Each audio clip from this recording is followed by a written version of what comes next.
Hello all, ఇక్కడ చూసారు కదా, ఇది యాక్చువల్గా టైల్ అనమాట. పంచముఖ అన్నేసామి టైల్. సో ఇదేంటంటే మేము గోడకి సిమెంట్ పెట్టకుండా ఎలా అంటించడం అనేది ఆలోచించామన్నమాట.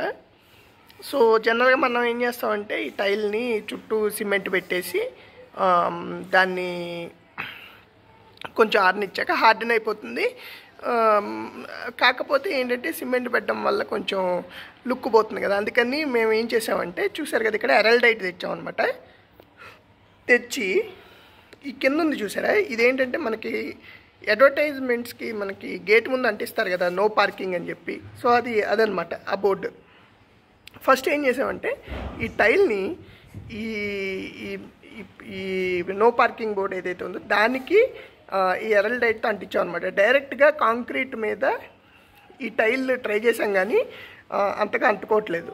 సో బేసికల్గా అందుకని దీని మీద ఫస్ట్ అంటించాం. ఇప్పుడు ఏం చేయబోతున్నాం అంటే దీన్ని కట్ చేయబోతున్నాం. కట్ చేసి ఈ బ్యాక్ సైడ్ మళ్ళీ ఎరల్డైట్ వేసి okay, then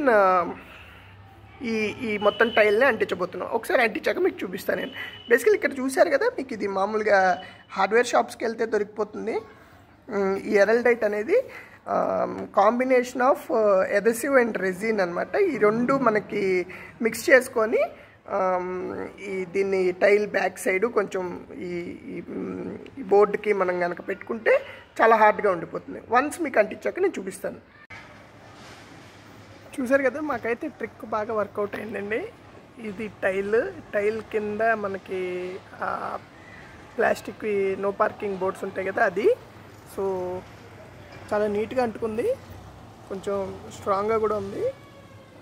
so simple option అనమాట. గోడకి డైరెక్ట్గా ఎరల్డైట్ వేయకుండా టైల్కి దానికి మధ్యలో మేము ఈ ప్యాడ్ పెట్టి అంటించాం. చాలా నీట్గా కూడా అంటుకుంది, చూడడానికి కూడా బాగుంది.